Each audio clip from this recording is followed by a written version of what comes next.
నమస్తే, welcome to SS9 news. ముందుగా headlines. పరిశ్రమల శాఖపై సీఎం చంద్రబాబు సమీక్ష. రాష్ట్రం నుంచి విడిపోయిన కంపెనీలను తిరిగి రప్పించేందుకు గట్టిగా ప్రయత్నాలు చేయాలని సీఎం వెల్లడి. డిప్యూటీ సీఎం పవన్ కళ్యాణ్ కలిసిన సుగాలి ప్రీతి తల్లి. తమ బిడ్డకు జరిగిన అన్యాయం మరే ఆడబిడ్డకు జరగకుండా చూడాలని పవన్ ని కోరిన ప్రీతి తల్లి. తమకు న్యాయం చేయాలని పవన్ కు వినతి పత్రం ఇచ్చిన ప్రీతి తల్లి.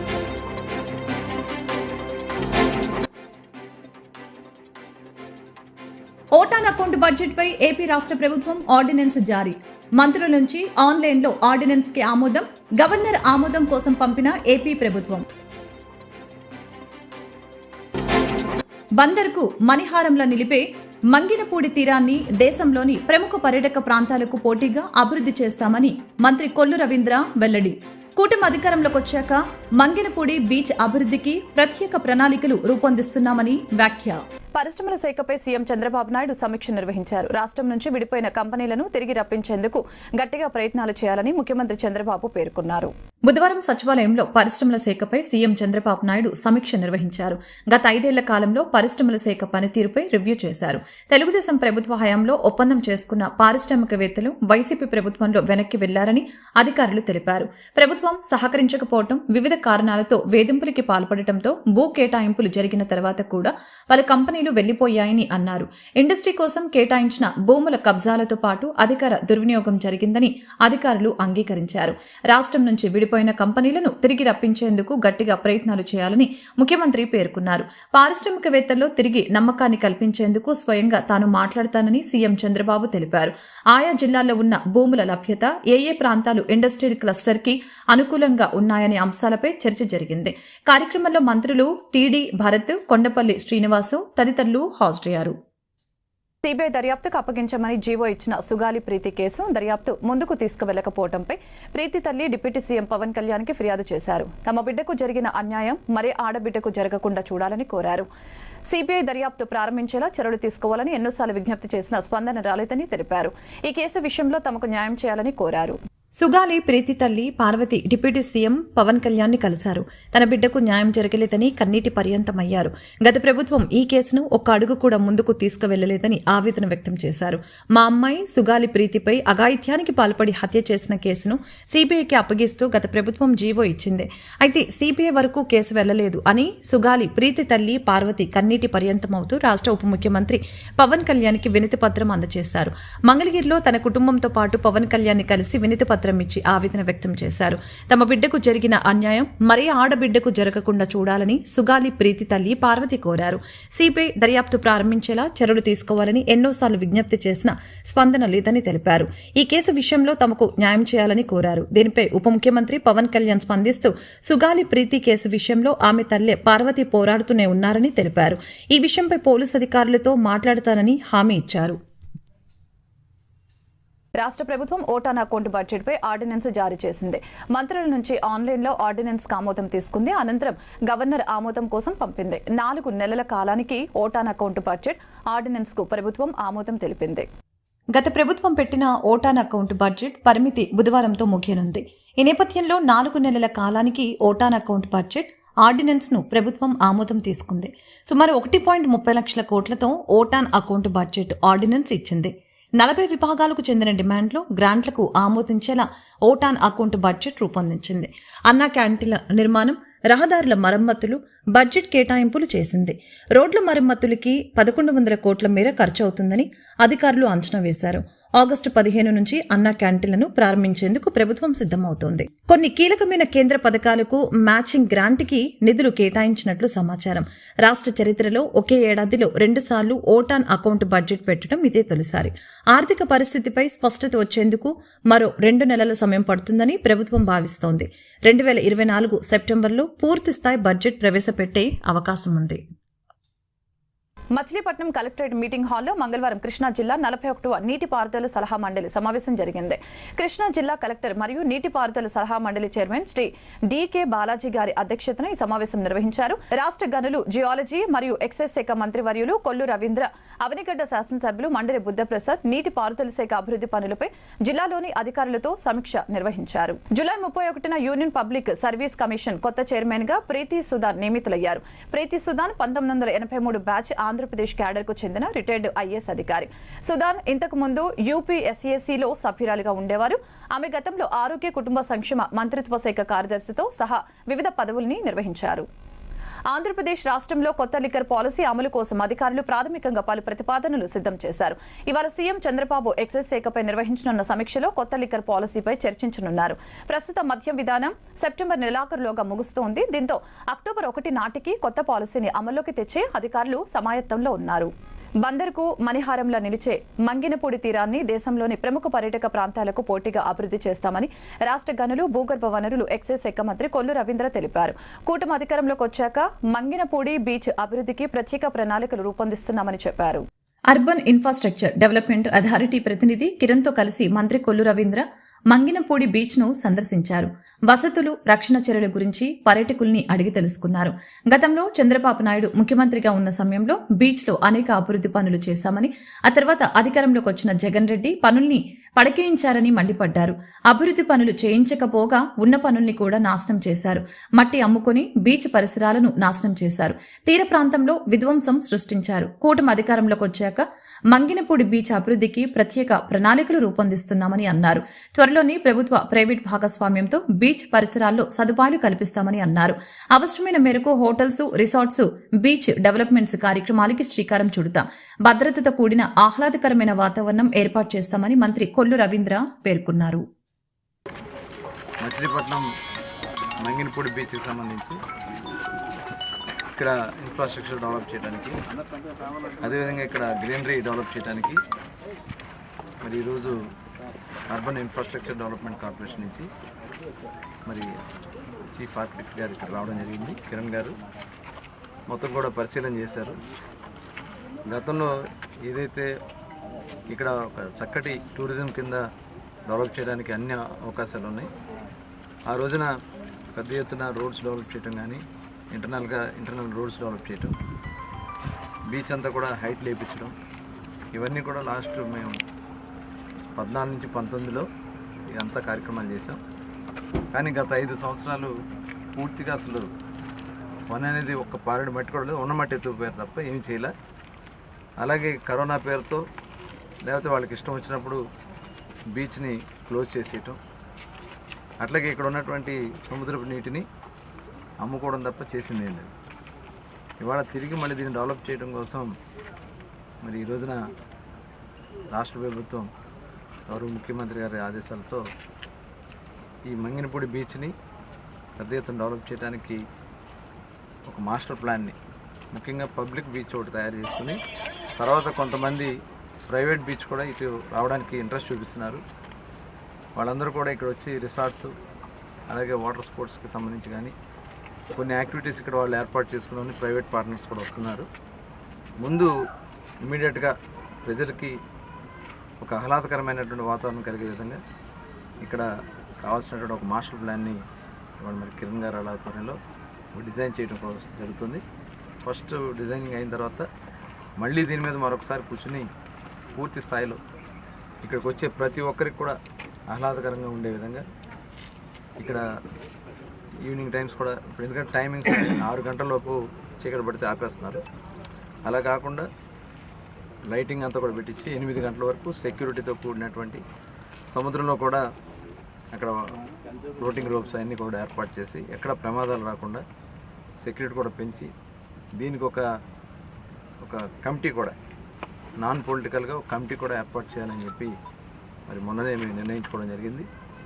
ఈ నాన్ పొలిటికల్ ఎవరైతే కమిటీ ఉంటారో వాళ్ళు ఈ ఏరియాను డెవలప్ చేయడం కోసం వాళ్ళు తీసుకునే నిర్ణయాలు, అలాగే సిఎస్ఆర్ ఫండ్స్ రేస్ చేసుకోవడం కానీ, ఇక్కడికి వచ్చే రెవెన్యూ కూడా ఎలా పెంచుకోవాలి, ఎలా ప్రజలకి అన్ని ఫెసిలిటీస్, ఎందుకంటే కనీసం బట్టలు మార్చుకుంటా కూడా లేదు, టాయిలెట్స్ లేవు, స్నానం చేసి మళ్ళీ క్లీన్ చేసుకుంటా కూడా లేదు, అవన్నీ కూడా ఇమీడియట్గా ఏర్పాటు చేసే దానికోసం. ఏపీ ముఖ్యమంత్రి చంద్రబాబు ప్రాతినిధ్యం వహిస్తున్న కుప్పం నియోజకవర్గంలో వైసీపీకి ఎదురు దెబ్బ తగిలింది. కుప్పం వైసీపీ నేతలు నేడు చంద్రబాబు సమక్షంలో టీడీపీలో చేరారు. అమరావతిలో జరిగిన ఓ కార్యక్రమంలో 5గురు వైసీపీ కౌన్సిలర్లు, 15 మంది ఎంపీటీసీ సభ్యులు తెలుగుదేశం పార్టీని తీర్థం పుచ్చుకున్నారు. వారందరికీ పార్టీ కండవాలు కప్పిన చంద్రబాబు టీడీపీలోకి సాదరంగా స్వాగతం పలికారు. ఈ కార్యక్రమంలో ఎమ్మెల్సీ డాక్టర్ కంచెల శ్రీకాంత్ కూడా పాల్గొన్నారు. ఈ సందర్భంగా టీడీపీలో చేరిన కుప్పం నేతలు మాట్లాడుతూ కుప్పం అభివృద్ధి చంద్రబాబుతోనే సాధ్యమని తెలిపారు. వైనాట్ 175 అన్నారు. కుప్పంలో రౌడీయిజాన్ని పెంచి పోషించారు, కుప్పాన్ని సర్వనాశనం చేశారు అంటూ వారు ధ్వజమెత్తారు. కుప్పం నియోజకవర్గంలో గతంలో చంద్రబాబు పట్ల వైసీపీ నేతలు వ్యవహరించిన తీరు కారణంగా ప్రజల్లోనే వ్యతిరేకత వచ్చిందని వివరించారు. ఎమ్మెల్సీ శ్రీకాంత్ మాట్లాడుతూ త్వరలోనే మరికొందరు కుప్పం వైసీపీ నేతలు కూడా టీడీపీలో చేరుతున్నారని వెల్లడించారు.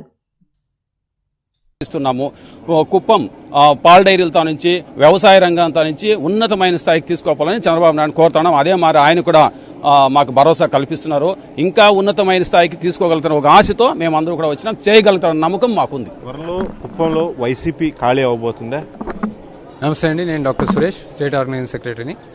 వైసీపీ వాళ్ళలాగా తెలుగుదేశం పార్టీ ఖాళీ అయిపోతుందని వాళ్ళు చెప్పినట్టు మేము చెప్పం. కానీ కుప్పం నియోజకవర్గంలో దగ్గర 70,000 ఓట్లతో ఈరోజు వైసీపీ ఏదైతే పార్టీకి పడిందో దాన్ని లెస్ దాన్ 25,000, 25,000 కంటే తక్కువ చేసే ఉద్దేశంతోనే ఆ ఒక్క ప్లాన్తోనే ఈరోజు మేమందరం కూడా తెలుగుదేశం పార్టీ తరఫున చంద్రబాబు నాయుడు గారి నాయకత్వంలో ముందుకెళ్తున్నాం. దాంతో భాగంగానే ఈరోజు దాదాపు 20 మంది కౌన్సిలర్లు, అదేవిధంగా ఎంపీటీసీలు కలిసి ఈరోజు నియోజకవర్గంలో టీడీపీ పార్టీలో చేరడం జరిగింది. రాబోయే కాలంలో మిగిలిన వాళ్ళ ప్రజాప్రతినిధులందరూ కూడా వైసీపీని వీడి తెలుగుదేశం పార్టీలో చేరడం ఖాయం. ఖచ్చితంగా ఈ 70,000 ఓట్లు 25,000 కంటే తగ్గిపోవడం ఖాయం. కుప్పం నియోజకవర్గం రాష్ట్రంలోనే అభివృద్ధిలో, అదేవిధంగా ఆర్థికంగా, సామాజికంగా నెంబర్ 1 నియోజకవర్గంగా ఉండటం, తెలుగుదేశం పార్టీ అధినాయకుడు నారా చంద్రబాబు నాయుడు గారి నాయకత్వాన్ని బలపరచడం ఖచ్చితంగా జరుగుతుందని చెప్పి సందర్భంగా తెలియజేస్తున్నారు. ఏమంటారు? వాళ్ళ చంద్రబాబు సమక్షంలో పార్టీలో చేరారు, ఏం చెప్పాడు, మీకు ఏమనిపిస్తుంది? సార్, నేను మఠం పంచాయతీ ఎంపీటీసీ చంద్రప్ప. రేపు సీఎం చంద్రబాబు శ్రీశైలం పర్యటన చేయనున్నారు. శ్రీశైలం ప్రాజెక్టు వద్ద జలహారతి కార్యక్రమాన్ని చంద్రబాబు నిర్వహిస్తారు. ఆ తర్వాత కుడిగట్టు జల విద్యుత్ కేంద్రాన్ని సందర్శిస్తారు. ఈ సందర్భంగా జిల్లా అధికారులు ముమ్మర ఏర్పాట్లు చేస్తున్నారు. ఆంధ్రప్రదేశ్ ముఖ్యమంత్రి చంద్రబాబు గురువారం రోజున శ్రీశైలంలో పర్యటిస్తున్న నేపథ్యంలో అధికారులు ముమ్మర ఏర్పాట్లు చేస్తున్నారు. నల్లమల శ్రీశైలం అడవుల్ని grey hounds, bomb squad, special party పోలీసులు జల్లెడ పడుతున్నారు. శ్రీశైలం ఆలయం, జలాశయం వద్ద ఏర్పాట్లను జిల్లా కలెక్టర్ రాజకుమారి, ఎస్పీ ఆదిరాజసింగ్ రాణా పరిశీలించారు. అనంతరం సుండిపెంట, ప్రజావేదిక, హెలిప్యాడ్ ప్రాంతాలను వారు పరిశీలించారు. హెలిప్యాడ్ వద్ద బాంబు, డాగ్ స్క్వాడ్స్ తో పోలీసులు సైతం ముమ్మర తనిఖీలు చేస్తున్నారు. సీఎం పర్యటన విజయవంతమయ్యేలా పనులు త్వరితగతిన పూర్తి చేయాలని అన్ని శాఖల అధికారుల్ని కలెక్టర్ ఆదేశించారు. గురువారం ఉదయం 9:50 ముఖ్యమంత్రి చంద్రబాబు నాయుడు సున్నిపెంట హెలిప్యాడ్కు చేరుకుంటారు. అనంతరం స్వామి అమ్మవార్లకు దర్శించుకుంటారు. శ్రీశైల ప్రాజెక్టు వద్ద జలహారతి కార్యక్రమాన్ని చంద్రబాబు నిర్వహిస్తారు. ఆ తర్వాత కుడిగట్టు జల విద్యుత్ కేంద్రాన్ని సందర్శిస్తారు. అనంతరం సున్నిపెంట వాటర్ యూజర్స్ అసోసియేషన్ సభ్యులతో సీఎం ముఖాముఖి చర్చాగోష్ఠి ఉంటుంది. గతంలో వైఎస్సార్ కాంగ్రెస్ పార్టీ అధికారంలోకి వచ్చిన తర్వాత అన్ని వర్గాల ప్రజల్ని తీవ్ర ఇబ్బందులకి గురి చేశారని విజయవాడ తూర్పు నియోజకవర్గం ఎమ్మెల్యే గద్దె రామ్మోహన్ ఆగ్రహం వ్యక్తం చేశారు. ఇప్పుడు అధికారంలోకి వచ్చిన తర్వాత ప్రజాప్రభుత్వం అన్ని వర్గాలకు అండగా ఉంటుందని హామీ ఇచ్చారు. విజయవాడ తూర్పు నియోజకవర్గం 3వ డివిజన్ గంగిరెద్దుల దిబ్బ అంబేద్కర్ బొమ్మ వద్ద నిరుపేద కుటుంబానికి చెందిన పార్టీ కార్యకర్తకు ఎమ్మెల్యే గద్దె రామ్మోహన్ సొంత నిధుల నుంచి ఇంటి నిర్మాణం చేయిస్తున్నారు. నిర్మాణ పనుల్ని యువ నాయకులు గద్దె రామ్మోహన్ తనయుడు గద్దె క్రాంతి కుమార్ నేడు పరిశీలించారు. కార్యకర్త కుటుంబ సభ్యులను పరామర్శించి వారి యోగక్షేమాలు తెలుసుకోవడంతో పాటు పనులు జరుగుతున్న తీరుని అడిగి తెలుసుకున్నారు. ఈ సందర్భంగా గద్దె క్రాంతి కుమార్ మాట్లాడారు. ఎన్నికల ప్రచారంలో భాగంగా గత 5 ఏళ్ల పాలనలో ఎదుర్కొన్న సమస్యల్ని, ఇబ్బందుల్ని ప్రజలు ఎమ్మెల్యే గద్దె రామ్మోహన్ కి వివరించడం జరిగింది. ఎన్నికల్లో గెలిచిన తర్వాత ప్రజల సమస్యలు, ఇబ్బందుల్ని ఒక్కొక్కటిగా పరిష్కరించుకుంటూ వెళ్తున్నారు. ఎన్నికల ముందు ప్రచారానికి వచ్చినప్పుడు ఒక నిరుపేద కార్యకర్త కుటుంబం కుంగిపోయి ఉన్న ఒక ఇంటిలో 15 మంది నివసిస్తూ ఉండటాన్ని గమనించి ఎన్నికల్లో గెలిచిన తర్వాత ఇల్లు కట్టిస్తానని వారికి హామీ ఇవ్వటం జరిగిందని తెలిపారు. గెలిచిన తర్వాత తన సొంత నిధులతో మంచి ప్లానింగ్ తో ఇల్లు కట్టించడం జరుగుతుందని అన్నారు. ఇది కొండ ప్రాంతం మొట్టమొదటి చెబుతా ఉన్నారు. కొండ ప్రాంతంలో ప్రత్యేకమైన దృష్టి పెట్టాల్సి ఉంది. ఇవాళ అక్కడ ప్రజలు చెబుతా ఉన్నారు, రాత్రిపూట 12 నుంచి తెల్లారి 4 వరకు నీళ్లు వచ్చే పరిస్థితి ఉంది. ఆ టైంలో కింద ఉన్నాళ్ళేమో మోటార్ లాంచ్ చేసేసి వాళ్ళు నిద్రపోతా ఉన్నారు. ట్యాంకులు నిండినా కూడా మోటార్లు ఆపట్లేదు. పైన వాళ్ళకి నీళ్లు రావట్లేదు. వాళ్ళు 5-6 గంటలు ఉన్నా కూడా ఒక బకెట్ నీళ్లు పట్టుకోవడానికి తెల్లారిపోతుందని చెప్పే పరిస్థితులు ఉన్నారు. అందుకే నారా చంద్రబాబు నాయుడు 2014-19 ఈ కొండ మీద 2 ఓవర్ ట్యాంకులు కట్టిస్తుంది, పూర్తి చేయడం జరిగింది. పబ్లిక్ నీళ్లు ఇవ్వడం జరిగింది. మూడోది ఈ ప్రాంతంలో శంకుస్థాపన కూడా చేయడం జరిగింది. ఆ రోజున అపోజిషన్ ఫ్లోర్ లీడర్ గాను లేదా అపోజిషన్ కార్పొరేటర్ ఉన్న భవకుమార్ గారు కూడా సమక్షంలోనే శంకుస్థాపన చేశాం. కాంట్రాక్టర్కి అలాట్ చేశాం. కాంట్రాక్టర్ కొంచెం పని కూడా చేశాడు. 2019లో ఈ ప్రభుత్వం రాగానే వీళ్ళు ఏం చేశారంటే 25% లోపు జరిగిన పనులున్న కాంట్రాక్టర్ అని బంద్ చేయమన్నారు. దాంట్లో అది బంద్ పడిపోయింది. ఈ 5 సంవత్సరాల బంద్ ఏదైతే చేశారో అది ఇప్పటి వరకు అదే కొనసాగింది తప్ప కొంచెం ఒక ట్యాంక్ కడదామనే ఆలోచన కానీ లేదా ట్యాంక్ కడదామన్న ఆ గవర్నమెంట్ మీద క్రెడిబిలిటీ లేక టెండర్లు వేసేవాళ్ళు లేక అది ఆగిపోవడం. ఏదేమైనా కూడా వీళ్ళకి ట్యాంక్ నిర్మాణం కాలేదు, చుక్క నీరు పెరగలేదు. ఇవాళ మేము రాగానే మొట్టమొదటిగా ఆలోచన చేసింది ఏంటంటే ఇంకా కొండ ప్రాంతం ఎక్కడైతే నీళ్ళ అవసరం ఉందని, ఈ ప్రాంతంలో అయితే ఇంకా 2 ఓవర్ ట్యాంకులు కట్టినా కూడా సరిపోని పరిస్థితి. ఇమ్మీడియట్ గా మొట్టమొదటి ఓవర్ ట్యాంక్ నిర్మాణం చేసి వీళ్ళందరికీ నీళ్లు ఇవ్వాలి. నా యొక్క కోరిక అయితే కొండ ప్రాంతం వాళ్ళకి 24 గంటలు నీళ్ళు ఇచ్చే పరిస్థితి రావాలని. ఎందుకంటే ఒకవాళ్ళు రాత్రిపూట డ్యూటీలకు వెళ్తారు, ఒకవాళ్ళు పగలు డ్యూటీలకు వెళ్తారు. వాళ్ళు ఎప్పుడు డ్యూటీ నుంచి వచ్చినా కూడా నీళ్లు పట్టుకునే విధంగా ఉండాలండి. వాళ్ళ డ్యూటీలు కూడా మార్చుకోవాల్సిన పరిస్థితి ఏర్పడుతుంది ఒక బకెట్ నీళ్ళ కోసం. ఈ పరిస్థితి నుంచి ఖచ్చితంగా ముఖ్యమంత్రి గారి దృష్టికి తీసుకెళ్లి ఎస్సీ సబ్ ప్లాన్ కనుక ఉన్నట్టయితే ఈ 5 సంవత్సరాల్లో ఇలాంటివన్నీ అయిపోయాయి. ఆ ఎస్సీ సబ్ ప్లాన్ ఎత్తేయటం వల్లనే మనకి ఈ కొండ ప్రాంతానికి ఇంత ఇబ్బందులు, ఇంత నష్టం వచ్చిందని గమనించుకోవాలి. ఈ రోడ్డే ఒక ఉదాహరణ. నారా చంద్రబాబు నాయుడు గారు 7 కోట్ల రూపాయలు ఎస్సీ ఎస్టీ సబ్ ప్లాన్ లో ఇస్తే దీన్ని 5.5 కోట్ల రూపాయలు నిర్మాణం చేసి అంతా కూడా సెట్ చేసి ఇంకా 1 కోటి రూపాయల పని ఉండగా వీళ్ళు ఆపేసి ఆ నిధులు రద్దుపరిచారు. దానివల్ల ఏమవుతుంది, దీని మీద బ్లాక్ ట్యాప్ వేయాలి. బ్లాక్ ట్యాప్ అయిపోవడం వల్ల వర్షాలు వచ్చే కొద్దీ కూడా రోడ్డు పాడయ్యే పరిస్థితి ఉంది. ఇవాళ ఇంకా ఆ ప్రభుత్వంలో గట్టిగా వేశారు కాబట్టి 5 ఏళ్ళు ఆగింది, కానీ లేకపోతే ఇప్పటికే పాడైపోయే పరిస్థితి ఏర్పడింది. ఆ 1 కోటి రూపాయలు ఎస్సీ ఎస్టీ సబ్ ప్లాన్ లో చంద్రబాబు గారు ఇచ్చిన ఆ డబ్బుల్ని వీళ్ళు రద్దుపరిచి ఆ డబ్బుల్ని ఆగమాగం చేసేసి ఇక్కడ మాత్రం బ్లాక్ ట్యాప్ పడలేదు. ఇప్పుడిప్పుడే రోడ్డు కూడా ఇబ్బంది లేని పరిస్థితుల్లో ఉంది. అందువల్ల ఎస్సీ సబ్ ప్లాన్ అనేది ప్రత్యేకంగా చట్టం చేశారు. దళితులు నివసించే ప్రాంతాల్లో వాళ్ళకి కనీసం రాష్ట్ర బడ్జెట్ లో కానీ కార్పొరేషన్ బడ్జెట్ లో కానీ 18% నిధులు కంపల్సరీగా ఖర్చు పెట్టాలి. అంటే 1 కోటి రూపాయలు ఉంటే 1 కోటి రూపాయలు 100 కోట్లు ఉంటే 18 కోట్లు ఎస్సీ నివాసం ఉన్న ప్రాంతంలోనే ఖర్చు పెట్టాలి. అప్పుడు మేము వర్క్లు ఎత్తుకునే వాళ్ళం ఎక్కడ ఉండే. అలాంటి పరిస్థితి నుంచి వాళ్ళ ఎస్సీ సబ్ ప్లాన్ పోవటం వల్ల ప్రతి ఒక్క దళితులు కూడా నష్టపోయారు. అందువల్ల మరలా దాన్ని రివైవ్ చేస్తానని కూడా ముఖ్యమంత్రి గారు చెబుతా ఉన్నారు. తొందరలో రివైవ్ చేస్తే ఆ నిధుల నిండా తీసుకుని మన కొండ ప్రాంతం అంతా కూడా 24 గంటలు నీళ్ళు ఇచ్చే పరిస్థితి కల్పించాలని మాకు ఉద్దేశం. ఆ ఉద్దేశం ఖచ్చితంగా నారా చంద్రబాబు నాయుడు గారి నాయకత్వంలో మాత్రమే అది నెరవేరుతుందని ప్రగాఢమైన ఆశతో మేము ఉన్నాం. తప్పకుండా వాటిని సాధించి తీరుతామని కూడా తెలియజేస్తాం. అందరికీ నమస్కారం. ఈరోజు 5వ డివిజన్ లో ఉన్నటువంటి మంచినీటి సమస్యలు కానీ, అదేవిధంగా రోడ్లు, ఇతర మౌలిక సమస్యల కోసం గౌరవ శాసనసభ్యులు శ్రీ గద్దె రామ్మోహన్ రావు గారు ఈ సమస్యలను పరిష్కరించడం కోసం అధికారులను వెంటబెట్టుకొని ఈ ప్రాంతం అంతా పర్యటించి ప్రజలు పడుతున్నటువంటి ఇబ్బందుల్ని వాటిని కళ్ళారా చూసి ఈ సమస్యలకు పరిష్కారం సూచనలు చేయడం జరిగింది. ముఖ్యంగా ఈ తూర్పు నియోజకవర్గంలో నియోజకవర్గ ప్రజలందరూ ఏ విధంగా ఎమ్మెల్యే రామ్మోహన్ గారి మీద ఒక గట్టి నమ్మకాన్ని పెట్టుకొని 50,000 అఖండ మెజారిటీతో గెలిపించి మా నాయకుడు, మా కష్టాలు కన్నీళ్లు దుడిచే నాయకుడని ఏ విధంగా విశ్వసించారో, అదేవిధంగా గౌరవ శాసనసభ్యులకు శ్రీ గద్దె రామ్మోహన్ రావు గారు కూడా ఈ ప్రాంతంలో ఏ సమస్య ఉన్నప్పటికీ కూడా ముఖ్యంగా 2019వ సంవత్సరంలో ఈ ప్రాంతంలో ఉన్నటువంటి మంచినీటి సమస్యని పరిష్కారం చేయడం కోసం ఆ రోజున ఓవర్ హెడ్ ట్యాంక్ నిర్మాణం కోసం శంకుస్థాపన చేసి పనులు చేయించడం జరిగింది. అది రామ్మోహన్ రావు గారికి, ఎమ్మెల్యే గారికి మంచి పేరు రావడం ఇష్టం లేని వాళ్ళందరూ కూడా దాన్ని ఆ రోజున వైసీపీ ప్రభుత్వం అడ్డుకొని ఆ యొక్క ట్యాంక్ నిర్మాణాన్ని ఆపి పక్కన పెట్టడం జరిగింది. ఈ 5 సంవత్సరాలుగా ఈ ప్రాంతంలో ప్రజలు మంచినీళ్ళకి కానీ, రోడ్లు, ఇతర లైట్లు కానీ, మౌలిక వస్తువుల విషయంలో అనేక ఇబ్బందులు పడటం జరుగుతూ ఉంది. ఇప్పుడు ఈ చంద్రబాబు గారి ప్రభుత్వంలో, ఎన్డీఏ కూటమి ప్రభుత్వంలో ప్రతినిత్యం అలా ఎన్నికలైన దగ్గర నుండి, ప్రభుత్వం కొలువు తీరు దగ్గర నుండి ప్రతిరోజు కూడా ఈ డివిజన్లు కానీ అన్ని డివిజన్లో కూడా పర్యటిస్తూ మరి ముఖ్యంగా ఈ 5వ డివిజన్ మీద ప్రత్యేకమైన శ్రద్ధ పెట్టి గౌరవ శాసనసభ్యులు శ్రీ గద్దె రామ్మోహన్ గారికి ఇక్కడికి విచ్చేసి ఈ సమస్యలన్నింటి కూడా అధికారులకు దిశానిర్దేశం చేసి ఈ సమస్యలను పరిష్కార మార్గం చూపించినందుకు 5వ డివిజన్ తెలుగుదేశం పార్టీ తరఫున ప్రత్యేకమైన కృతజ్ఞతలు తెలియజేస్తున్నాం. క్వారీ ప్రమాద మృతుల కుటుంబాలకి 50 లక్షల నష్టపరిహారం చెల్లించాలని సిపిఐ ఎన్టీఆర్ జిల్లా కార్యదర్శి దోనేపూడి శంకర్ ప్రభుత్వాన్ని డిమాండ్ చేశారు. ఈ విషయమై దాసరి భవన్లో మీడియా సమావేశంలో ఆయన మాట్లాడారు. కంచికచెల్ల, ఇబ్రహీంపట్నం మండలాల్లోని పరిటాల, దొనబండ, కేతనకొండ, కిలేసపురం గ్రామ పరిసరాలలో ఉన్నటువంటి గ్రానైట్ క్వారీల కారణంగా అనేక ప్రమాదాలు జరుగుతున్నాయని తెలిపారు. కార్మికుల కోసం భద్రతా చర్యలు తీసుకోకపోవడం వలన పరిశ్రమల్లో ప్రమాదాలు జరుగుతున్నాయని అన్నారు. గ్రానైట్ క్వారీ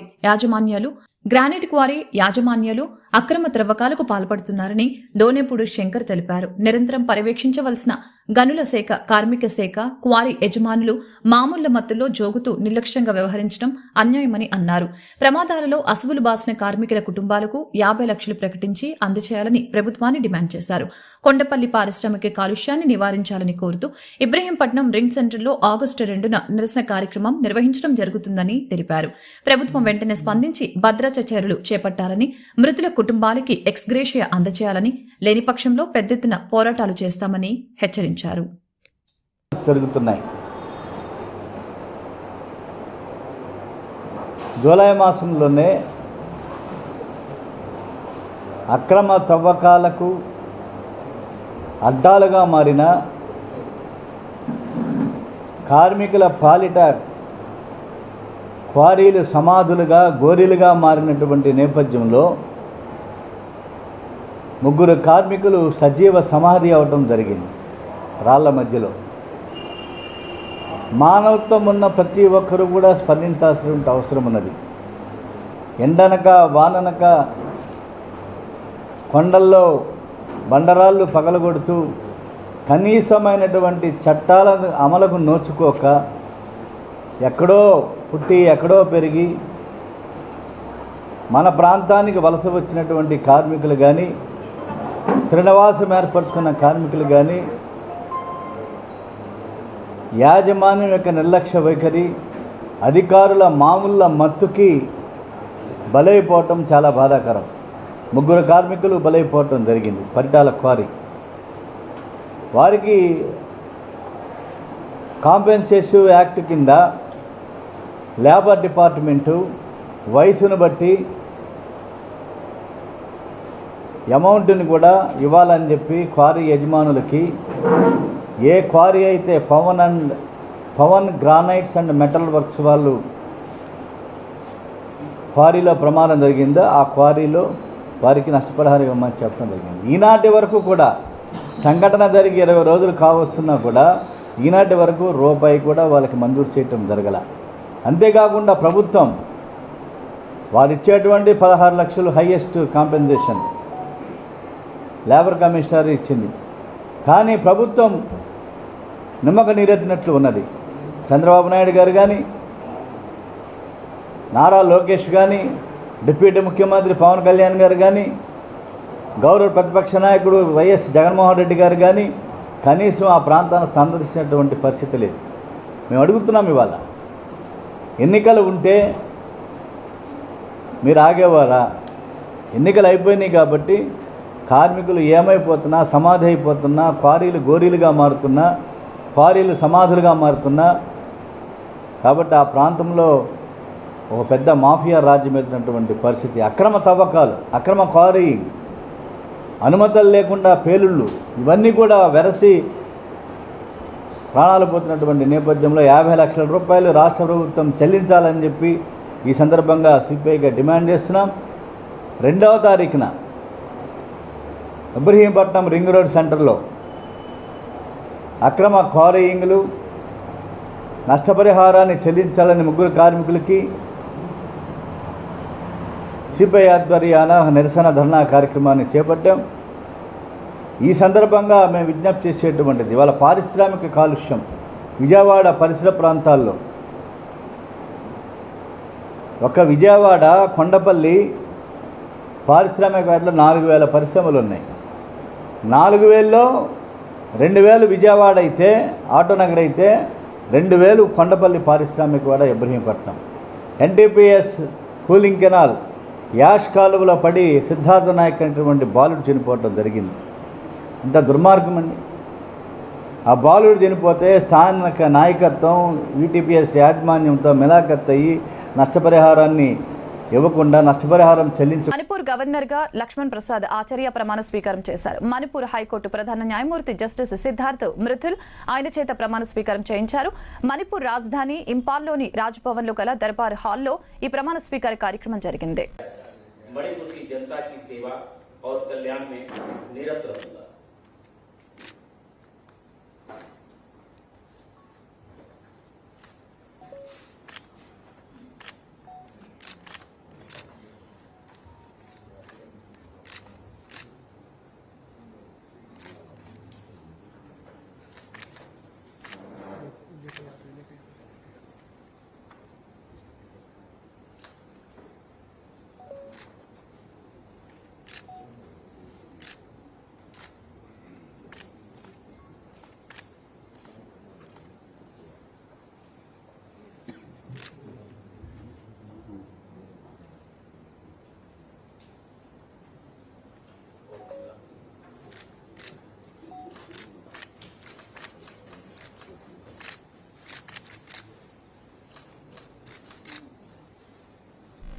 రక్తదాతలు నిజమైన హీరోలని, నిస్వార్థ సేవకులుగా ప్రాణాలు నిలిపే రక్తదాతలకు వందనాలని తెలుగుదేశం జిల్లా తెలుగు యువత అధ్యక్షులు మెండా దాసు నాయుడు తెలిపారు. మంగళవారం స్థానిక మిల్ జంక్షన్ హాయ్ బేకరీ అధినేత కనుగుల రాము లక్ష్మీల గారాల పట్టి చర్విత జన్మదినం సందర్భంగా కుటుంబ సభ్యులతో పాటు సిబ్బంది స్వచ్ఛందంగా పాల్గొని new Srikakulam blood bank manager doctor T Manikanta ఆధ్వర్యంలో రక్తపు సిరాను అందజేశారు.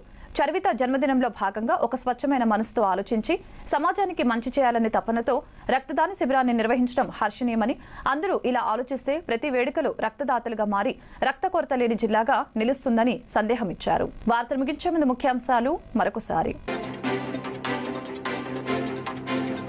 పరిశ్రమల శాఖపై సీఎం చంద్రబాబు సమీక్ష. రాష్ట్రం నుంచి విడిపోయిన కంపెనీలను తిరిగి రప్పించేందుకు గట్టిగా ప్రయత్నాలు చేయాలని సీఎం వెల్లడి. డిప్యూటీ సీఎం పవన్ కళ్యాణ్ కలిసిన సుగాలి ప్రీతి తల్లి. తమ బిడ్డకు జరిగిన అన్యాయం మరే ఆడబిడ్డకు జరగకుండా చూడాలని పవన్ ని కోరిన ప్రీతి తల్లి. తమకు న్యాయం చేయాలని పవన్ కు వినతి పత్రం ఇచ్చిన ప్రీతి తల్లి.